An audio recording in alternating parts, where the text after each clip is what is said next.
Hello, everyone. Welcome to Highland Copper's live investment summit today, hosted by Hicks. I'm pleased to introduce the president and CEO of Highland Copper, Denis Miville-Deschênes, and Stephen Hicks, their chairman. Denis and Stephen are going to be walking us through a company presentation, and after, we're going to be taking questions live. So remember that you can submit your questions using the Q&A chat found on the right-hand side of your screen at any time during today's presentation, and get in touch with the Highland Copper team using the survey that's linked in the chat at any time today or afterwards. But as always, this event is being recorded, and it's going to be available on Six.com in the coming days, so look out for that if you want a refresher on today's content. And without further ado, Denis, I'm going to pass things over to you so that you can get us started. Thank you, Cameron, and welcome to this webinar. And thank you for the opportunity to present Highland, why 2023 will be an interesting year for us, and why it should be on your list of very interesting investment opportunity. Quickly, where we're at, and you may have seen a fair bit of that in the two press releases of last week. We're sitting on two projects ready for development in Michigan, on the west side of Michigan. Two projects are Copperwood and White Pine. Copperwood being fully permitted, and combined, it is more than 9 billion pounds of copper that you find in the ground. And once developed, you'd end up having a mine life of more than 25 years. So all this in an environment where communities are very supportive, it makes for a very interesting position. And I'd say if I go back a couple of years ago, we were more of an exploration and junior development company. And we decided once we completed the acquisition of White Pine to make a shift and go for short-term value creation that we see possible in developing the asset versus exploration. And at the time, we ended up raising 26 million to get into engineering and advance the two projects. And we also revamped the board pretty much totally to bring in skills more aligned with this new phase of development. And we got in new skills on financing, on construction, project development, and very good knowledge of Michigan. And it's my pleasure to introduce you to Steve Hicks, who pretty much has all of those three skills. And is now chairman of the board since last December, and certainly a pleasure to work with. So that said, Steve, if you want to introduce yourself and have a few words. Sure, I appreciate that, Denis, and thank you all for taking the time to listen to the great story of Highland Copper and its next steps. I joined the board with 6 other of my colleagues in December of 2021. It was after a rigorous search for new board members, and we have quite a depth and quality of and committed board. So I'm really pleased to be their chair, which I took over in December 2022. I'm just going to give you a little bit of high level of why I joined, a little bit about me, why I think Michigan is the place to invest and employ, and why our strategy, I believe, and so does our board and management team, is going to be successful over the long run. So joined, obviously, there's a strong market need. I don't need to go through that, but the project has very strong fundamentals. You can even witness back into 2018, 2019 and the feasibility studies. But there's an opportunity for us and for myself is to grow economic development in a region where I live, where I sit right now. The businesses and the projects are about 140 miles to my west as I'm sitting right now. But it can be done in an environmentally responsible manner, which is very, very important to myself and people in the upper Michigan, as we have great natural resources, and we want to make sure those great natural resources are for succession of our families going forward. I've also witnessed, I live in Marquette, Michigan. I've witnessed the strong safety and environmental standards that Lundin Eagle Mine has put in place, and I'm very confident the Highland team will replicate that in the western part of the Upper Peninsula. A little bit of background about myself. I've been over 30 years investing and employing in Upper Michigan, for a company by the name of J.M. Longyear. We're a 150-year-old company that has been in the region, and I am the current CEO of that company. I do have relevant experience. I've been involved in over $2 billion of, I would call it, projects. One about $1.5 billion in iron ore mine through steel manufacturing in a different state, but I also have been involved in the project level, so I know the rigor, the details, the focus that you need to do to make a very successful project. And I've also been involved in I would say about $400 million of projects in Michigan. I think, one of the items I'd really like to emphasize to all of you on the phone today is why Michigan. I think there is no other state, this is my personal opinion, that can really boast the mining through mobility as we think about EV batteries, the need for key metals such as copper. We are the car capital of the world, will be the EV capital of the world. And I know there is very strong support throughout the state for the mining through mobility. And I think Highland Copper can fit that very well. We got a really strong support for local, regional, and state stakeholders, whether it's political, elected politicians, whether it's just our neighbors. And so very strong support for growing this business. Infrastructure in the state of Michigan and the workforce, I believe, are outstanding, which creates a competitive advantage for us. And lastly, I think Denny will go through this, but our strategy of sequencing Copperwood and white pine is not only going to be successful, it's the right way to do. Our board is unanimously supportive of that strategy, but it really gives us great advantage. It gets us into business sooner than it also has really strong fundamentals. It is a fully permitted mine to start with Copperwood first, then white pine. There will be a large resource over time, as Denny talked about, the number of pounds we have, but it also does for investors. It limits the capital, limits the execution risk. And so I believe we're going to be very successful. In the end, I'm really pleased to be involved with a great project that has strong fundamentals, but it can be done in an environmentally responsible way. And it also can be a partner to commit to the local communities to be an employer and investor. And so with that, I will hopefully take your questions at some point in time, but I'll turn it over to our CEO, Denny. Steve, thank you.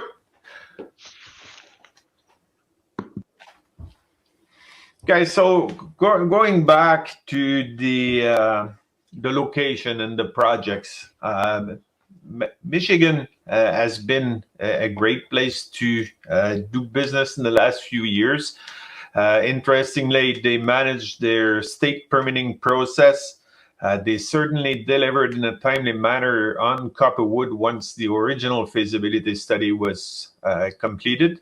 And I also believe really that as we see better copper prices like now and in the future, we are less likely to see disruption as potentially government and communities will push for a larger piece of the pie, and we're sort of protected from that in our region. And as I mentioned earlier, we're getting great support from the communities. On the resource side, 9.1 billion is not a bad position to start with. 55% of it is in the M&I category, material that we can use for feasibility study and development. And it's going to provide benefit for many years, as when we looked at the projects, it would take 5 years to develop both projects back to back, and you'd end up having a mine life of plus 25 years as well after that. So, financing, we do have strong shareholders. You'll see on one of the slides, but Orion, Mine Finance, Greenstone, and Condire, as well as Cisco, they've all been on board for 5 or 6 years.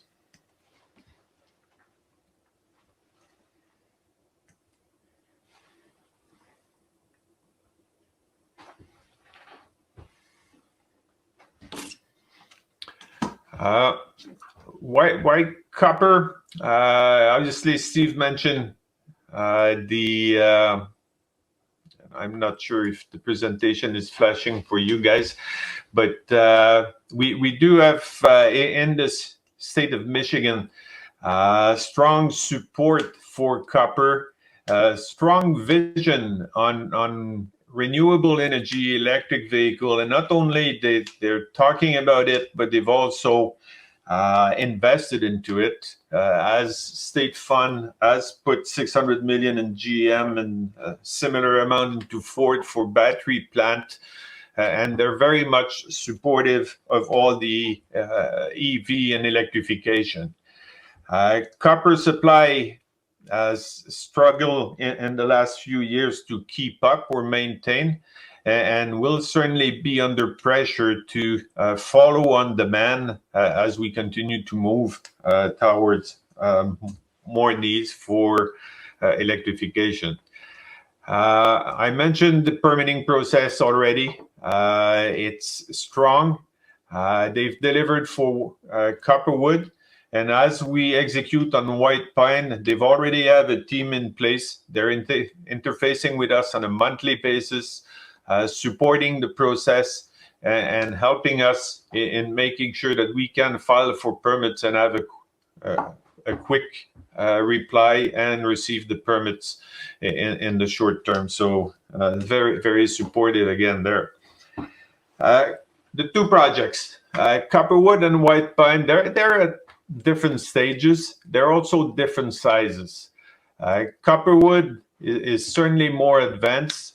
We had a feasibility done in 2018 on Copperwood, feasibility that we reviewed in 2022 and completed early this year. The results were published last week, and it's also a project that's fully permitted, ready to go for construction.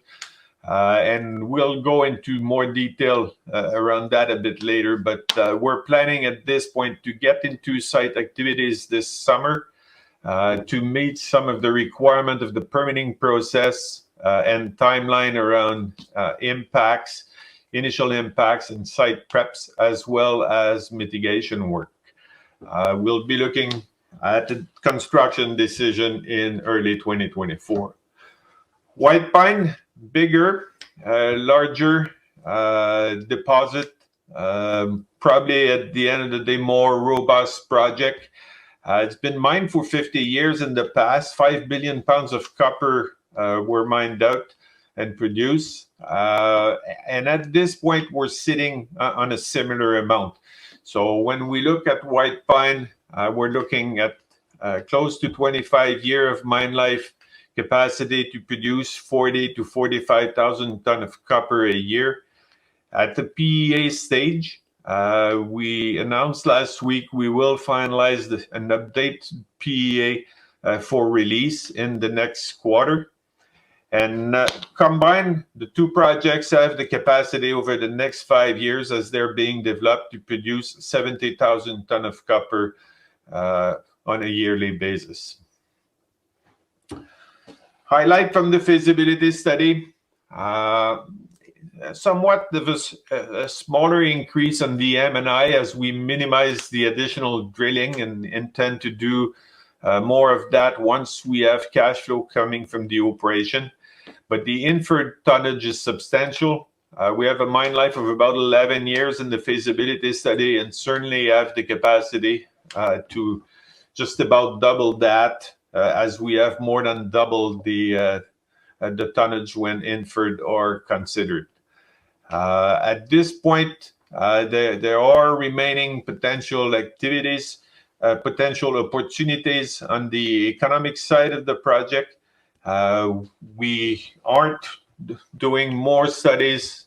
We feel that the real value is really to get to site, do prep, and get into construction and mining as soon as we can to get a cash flow and change our position from junior developer to eventually a producer.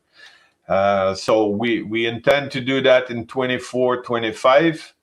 And as you'll see, or may have seen, the return on the project is somewhat robust at 17.6, close to 18%.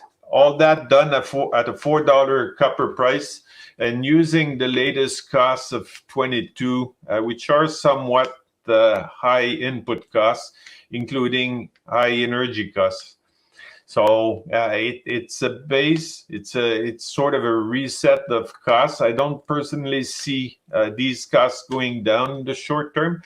So that project at 18% will provide for investors a really good exposure to the copper price, as the project is very sensitive to it. So any increase to a 425 substantially increase the return on the project.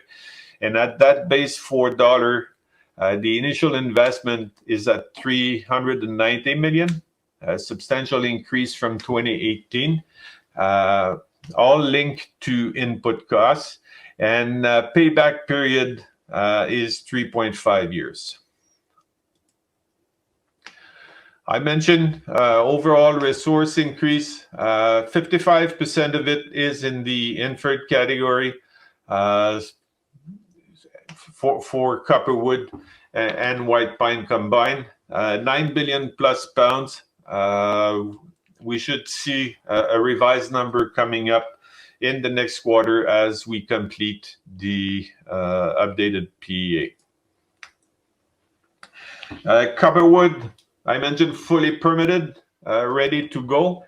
It's worth having a quick look at white pine. As I mentioned, we're in the process of doing baseline and completing all permit requests for this year. That will be done for Q4 2023. And when we interface with the state and are going through the process, at this point, we're talking about potentially receiving all permits within a year after filing, which would put us with a fully permitted project by the end of next year.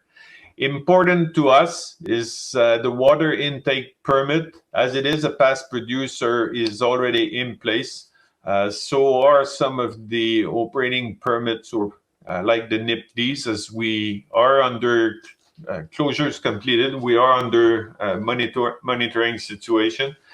So the remaining permits are mostly linked to Part 632, updating the dam permit and air permit.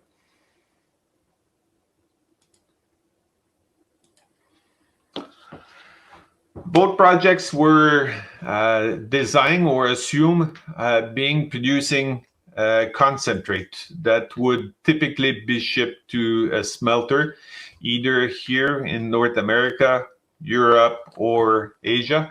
The two projects are sedimentary deposits, chalcocite type. So the material is not acid generating.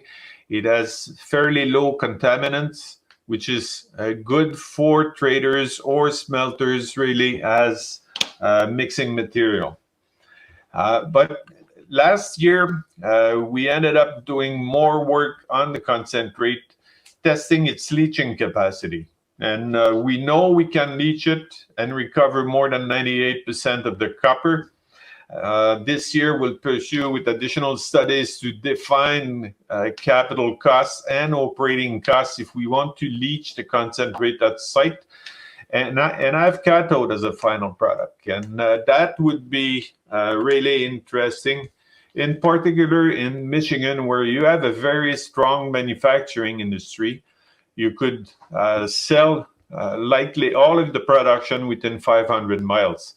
So that's one of the potential upside for this year, looking at this possibility. And certainly from the state perspective, it keeps all jobs and benefits in the state. And with the strong manufacturing industry, like we see in Michigan, there are certainly a number of groups that would like to put that in their ESG story.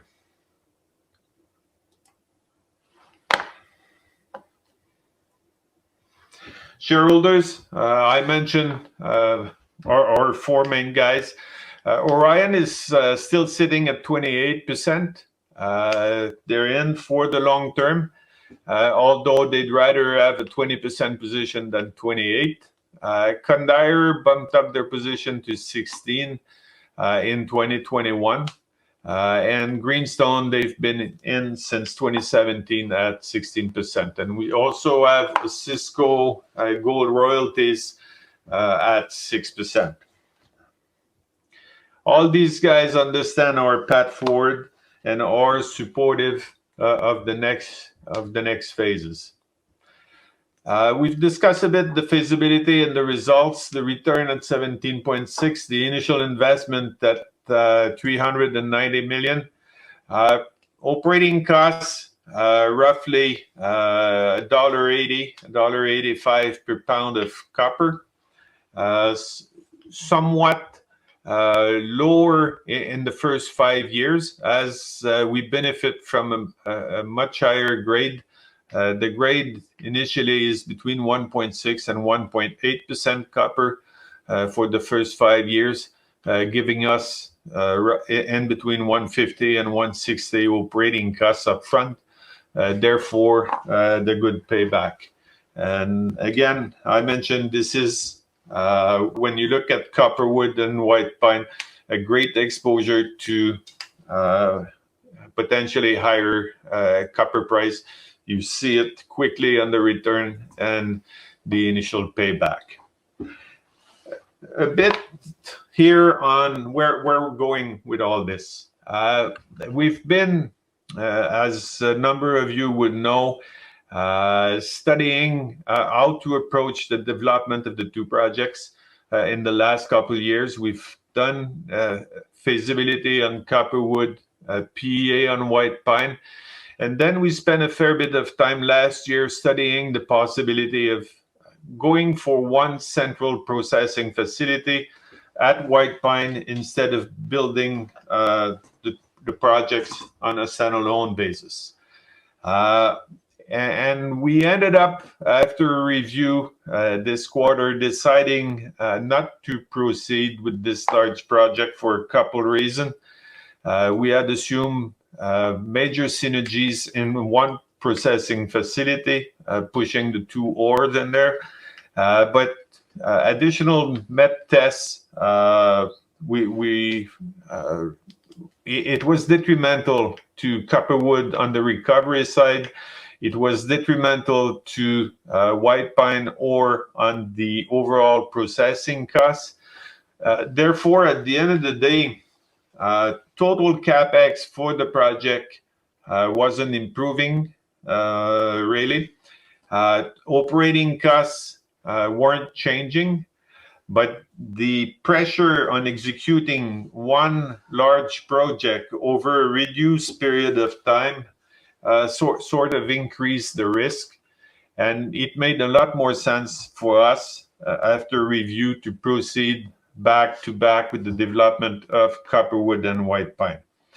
So in the short term, 2023, we'll be looking at hitting the site this summer, getting roads in, site prep, clearing and grubbing and doing the initial impacts and stream relocation as per the permits, to start of mitigation for completion in 2024. And mitigation really is creating wetland and offsetting the impacts on stream relocation that we have. We will also start detail engineering activities so that at the end of the year, we know the long lead items, their specification and time for delivery. And it would allow us to take position on those long lead items so that by summer 24, we can start construction. So to do that, we will need to get into project financing in the first quarter of 2024. We're assuming construction 24 and 25 for initial production early in 2026 at the pace of 30,000 tons of copper per year. And through that time, we will not stop advancing white pine. 2023 will be used to complete the baseline and advance the permitting process, permits that we expect to receive at the end of 2024.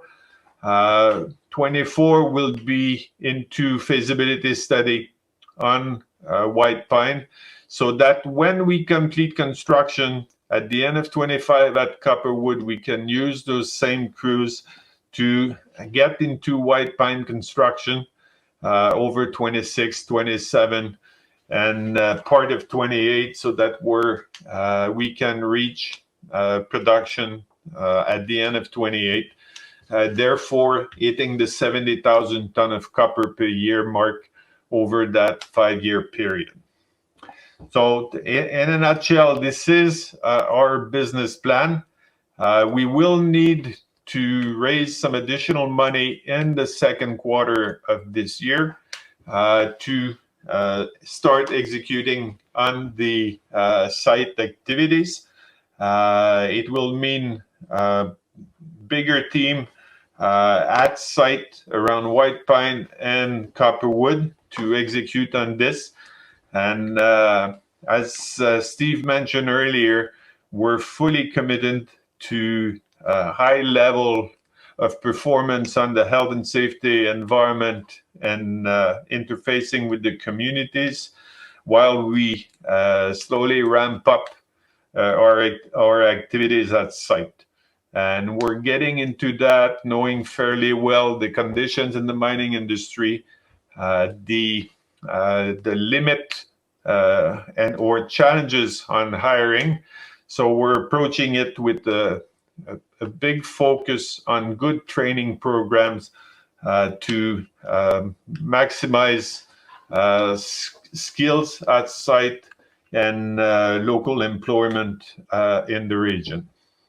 So again, 2023, very interesting year for us. The start of a process going from a developer to a producer over the next 3 years.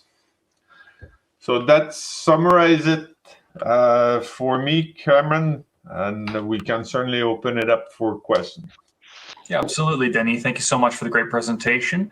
Just as a reminder to everyone in the audience, if you do have any questions, feel free to submit them in the Q&A chat on the right-hand side of your screen at any time.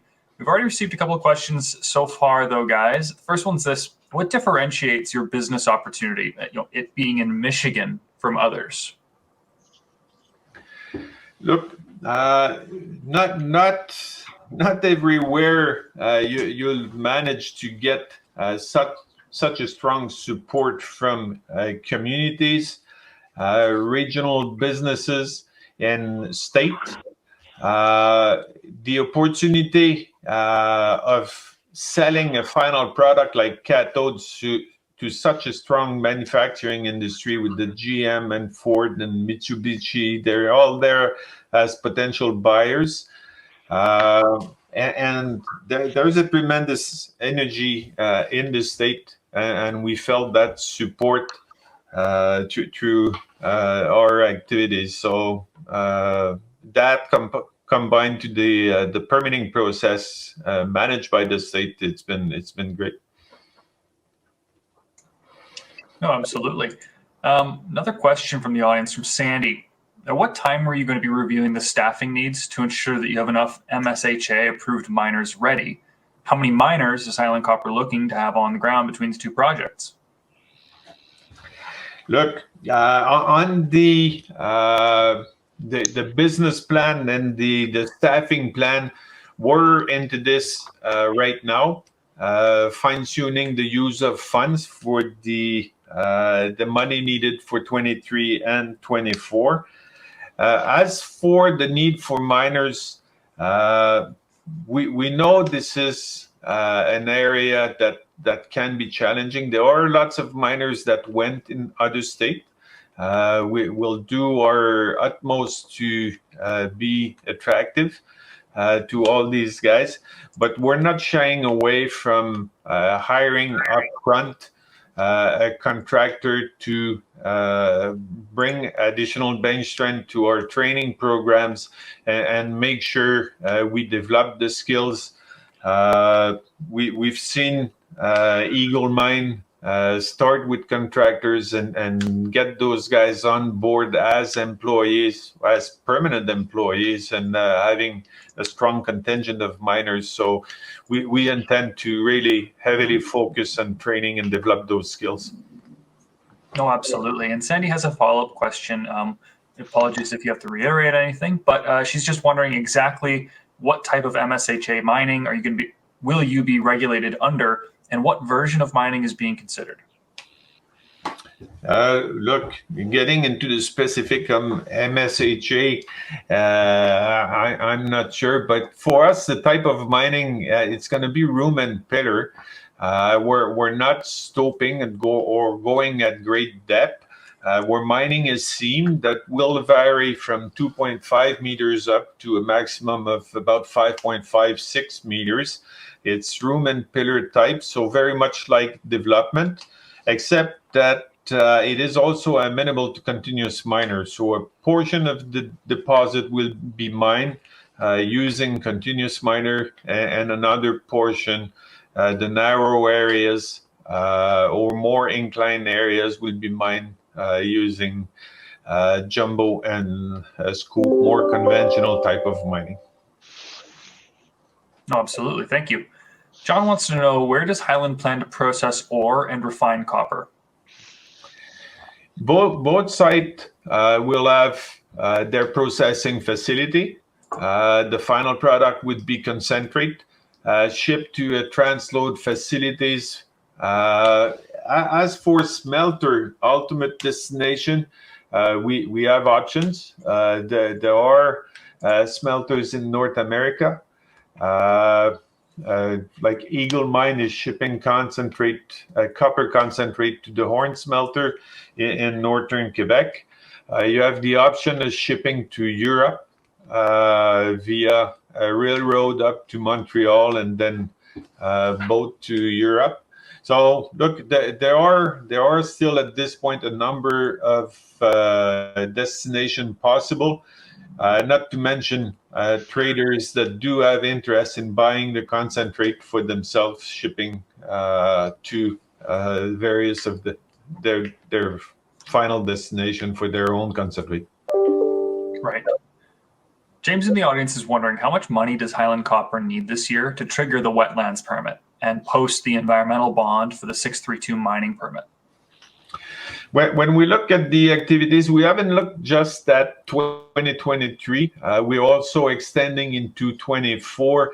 Once we start the impact and commit to that, we need to commit to the mitigation and the financial assurance. At this point, we'd be looking at close to 30 million at a minimum to execute on that while continuing the permitting process at White Pine. All right, great. Two related questions just about water. James is wondering what your current plan for it is, and John wants to know, why doesn't Copperwood need a water intake permit? Look, I'm assuming the question is pertaining to pumping station on Lake Superior that had been a request in the past and that we sort of let go. This was a permit to install a small pumping station needed for the first 5 years of operation, really to support mill startup. Michigan is or has a positive water balance. Ultimately, we will need to treat water and discharge. So instead of pumping water from Lake Superior, we will impound the water and have enough accumulated to support the processing facility startup before treating and discharge in the second half of mine life. Right. Peter wants to know, what are some of the numbers on the tonnage of silver? On the tonnages of silver, look, tonnages on a per day basis at Copperwood will be close to 7,000 ton a day of ore. White Pine will be 15,000 ton a day. Silver component is somewhat small at Copperwood. It represents less than 1% of revenue. And over White Pine, you must have about 50 million ounces of silver. Not all recoverable, but it's a substantial portion of the revenue. All right, fair enough. Dave's wondering, when will there be an Insight presence, and who oversees the engineering plan? Or rather, not who oversees the engineering plan, my apologies, who owns the engineering plan? Well, the engineering and the studies that were completed were done by G Mining out of Quebec. They've been very good at following up on from engineering to site construction on a couple of big projects. They've done Marion in Suriname for Newmont. They've done Fruta del Norte for Lundin Gold in Ecuador with great success. And they're actually busy on a project in Brazil. We've used Golder out of Michigan to support on the water treatment side tailings dam design. As for the site team, we had a contingent at site back in Wakefield in 2019. Right now, we have just a few employees ensuring support and maintenance before we ramp up the activities. We should have more representation in the Wakefield office in the next quarter. And we also have guys operating at White Pine. As we had a drilling program this winter in White Pine, geologists were there. We have a house also where they live in White Pine. Absolutely. More of a housekeeping question just from a member of the audience, but is this presentation found online anywhere that they can go get it? Yes, this presentation should be on the website. Great. Well, gentlemen, with that looks like all the questions we received for today. So I want to thank you for the great presentation. I also want to thank you for the great Q&A. And of course, I want to thank everyone in the audience who's joined us today, especially those who have asked questions. Again, if you want to get in touch with the team, feel free to fill out the survey that's linked in the chat. But before we wrap up for the day, Denis, I want to pass things back to you or you, Stephen, for any closing remarks. Look, for me, thank you all for attending. Thank you for a great question. Looking forward to keep you updated on how we progress through 2023. And Steve, maybe final word? No, I think thank you for the opportunity to tell this great story, especially we can do it very responsibly in Michigan. And I think there was an earlier question about why we're different. I don't think you can see a state that's not only supportive, can do it in an environmentally responsible way, but really helping with climate change. This mining through mobility is going to be a key, I would believe, strong support from the state of Michigan. And I'm excited to be a part of this. So thanks again.